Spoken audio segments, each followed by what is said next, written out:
we cave to their wishes. Ted on line 2 is calling from WJR in Detroit. Ted, you're up next on the Savage Nation. Yeah, I believe that there's a certain amount of satisfaction in him getting life sentence.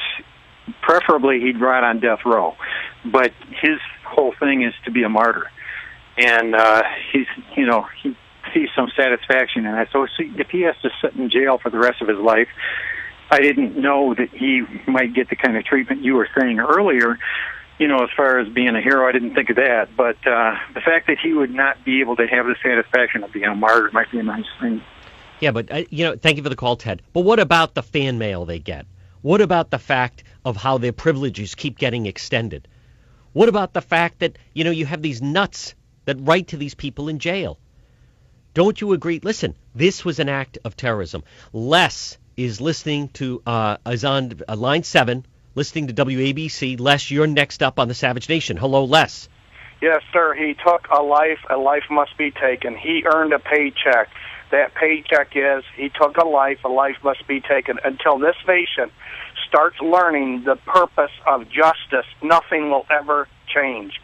It's time we carry out justice. If I were the judge, I would ignore the families and say, unfortunately, you earned a paycheck.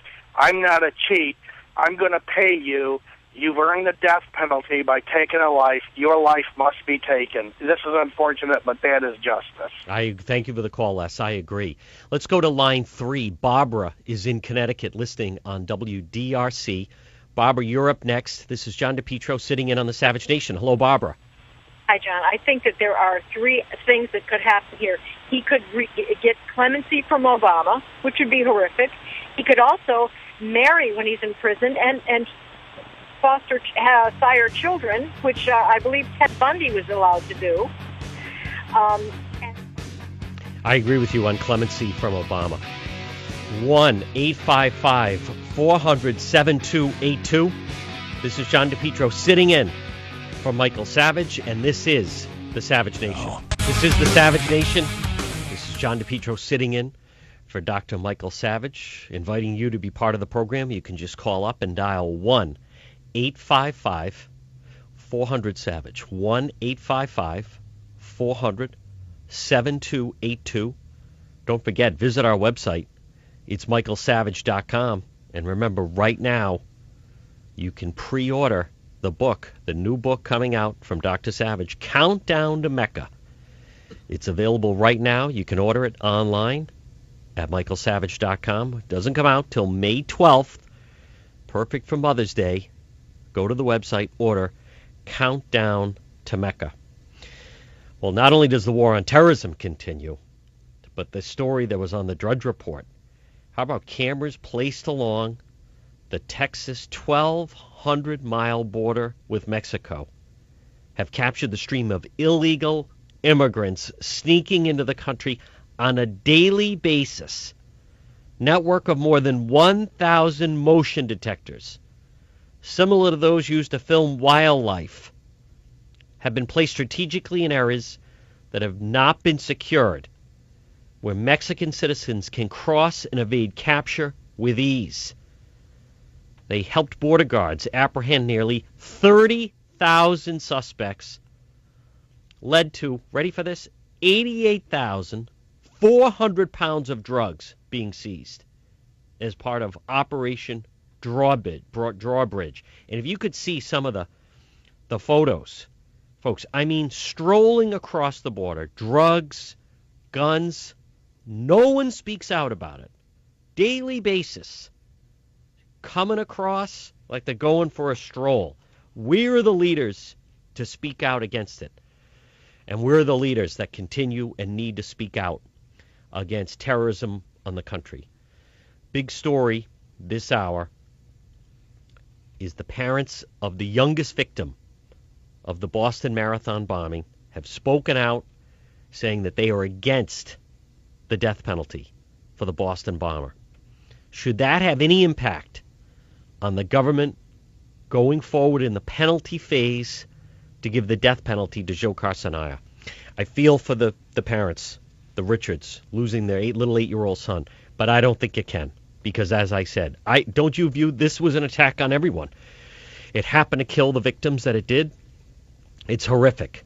It's terrible. I think in their name, we need to go ahead with justice. 1-855-400-7282. But as you can imagine, you're going to have the people that are against the death penalty now using this as a rallying cry.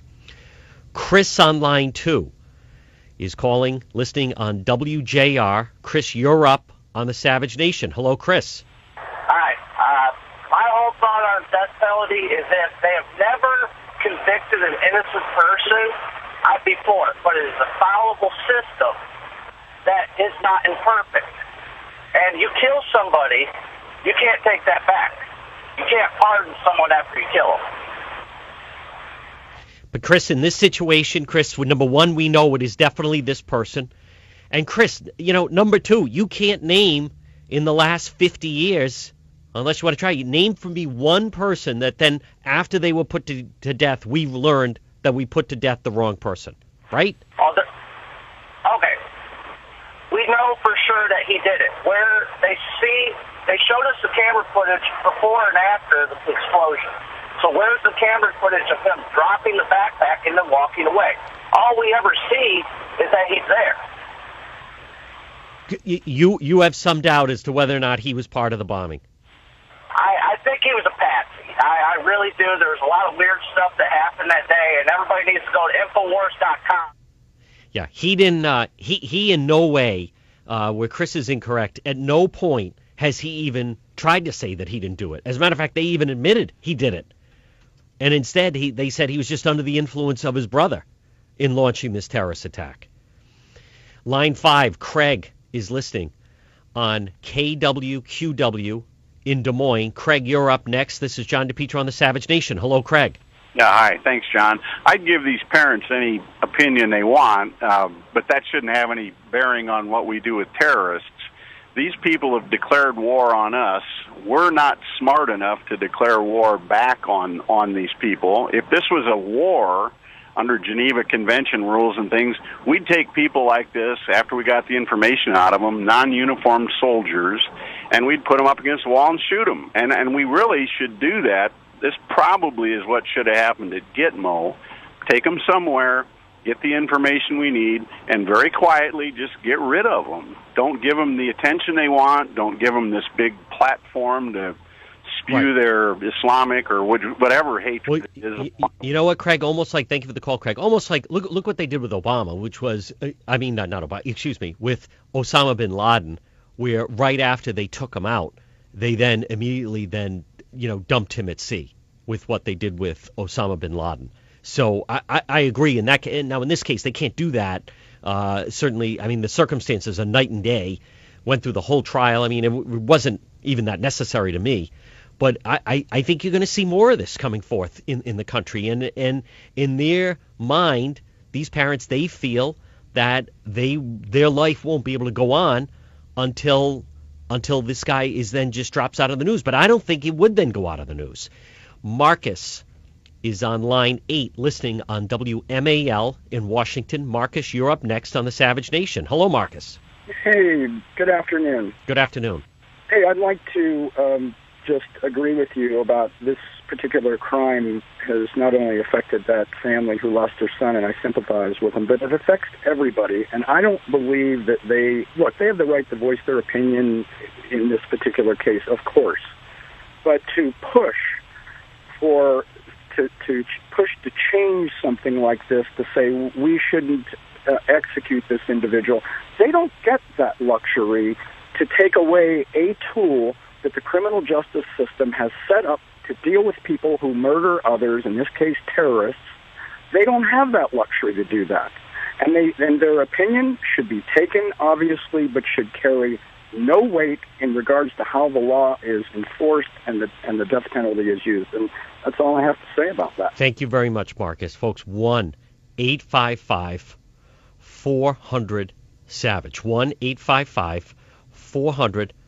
1-855-400-7282.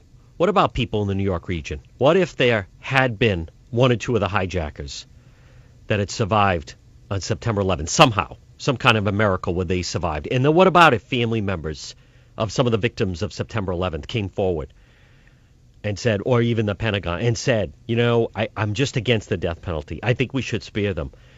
Again, I agree with what Marcus said. Yeah, their opinion they can certainly weigh in on it, but I don't think it's the same as when you have a murder trial and then you have the victim impact statement. I view these acts of terrorism as it's an act against all of us. And that's why then I think that it comes down that way. So let's go to line 6. Gino is listening on WABC in New York. Gino, you're up next on the Savage Nation. Hello, Gino. The supreme hypocrites in the media and the extreme left-wing maggots who would have spared the life of Mumia, the cop killer in Philadelphia, because he supposedly reformed his life while he was on death row, they're the same mongrels who also want Tsarnaev and his other filthy brother, who, in my humble opinion, committed an act against humanity. They wanted to murder as many innocent human beings and as many innocent Americans as they could because of their political philosophy. It all is the same. They make martyrs out of killers, and we have thousands of convicted killers walking the streets of my Bronx and Brooklyn, where I served as a probation officer years ago, because they're allowed to plead guilty to lesser offenses, lesser degrees of homicide. And what do these people do when they get out? They go and do what's natural for them. They go out and kill again. That's right. Thank you for the call, Gino. And folks, how many times I don't know about you, I am tired of seeing, how many years later now we're still seeing interviews of Charles Manson, who with some sick individuals becomes like a cult-like figure of T-shirts and everything else on the internet, or just, sold on the internet. And I think that's what would happen with someone like this. Line 1, Evie is listening on KSFO in San Francisco. Evie, this is John DePetro, and you're up next on the Savage Nation. Hi, yes, I thank you for bringing up the point that I don't believe that these people believed originally in the death penalty. In fact, I would be positive they don't. And the second point is that I love the way the call before said it. He said the criminal justice system, I wrote it down, is set up that the jury said that the death penalty would be okay, and that's why he has to be given the death penalty. He had a trial by jury. We know that he did it, contrary to what that other man said, and that's why it has to happen. And you're right also about the fact that people keep calling in and saying, well, they'll make them martyrs if you kill them. They make them martyrs anyway. That's right. Thank you for the call, Evie. You're exactly right. Hey, look, at least Timothy McVeigh, we don't have to hear any more about him. It's not like there's a recent interview that he's doing. What do you think? 1-855-400-7282. Don't you regard an act of terrorism as it's an act against all of us? And again, of course, you feel horrible for the family. I understand they feel, well, it'll continue to be in the news because of then trying to fight it, and then when he's finally put to death. But there's no guarantee anyway. Let's go to line 5. John is listening on WABC in New York. John, you're up next on the Savage Nation. Yes, I lost my niece on September 11th, and what I think should happen with this fella is he should be executed, just like you said before with Tim McVeigh. They executed him. You don't hear about him anymore. And the bottom line is you don't put him in jail with the active possibility of parole. Someday you'll get a liberal that'll be sitting in the White House who'll pardon him and say, hey, he was there for 60 years. Let's let him go. That's right. Now, John, did you say your niece was killed on September 11th? My niece, her name was Michelle Henrique, 27 years old. And it never goes away. It never goes away. So if they took this guy out and executed him, that's just punishment for what he did. Where was she on September 11th? What's that? Where was she? She was on the 97th floor. She worked for a fiduciary trust. She never knew what hit her. I spoke to her that morning. She was fine. She said the other building got hit. She was on her way out.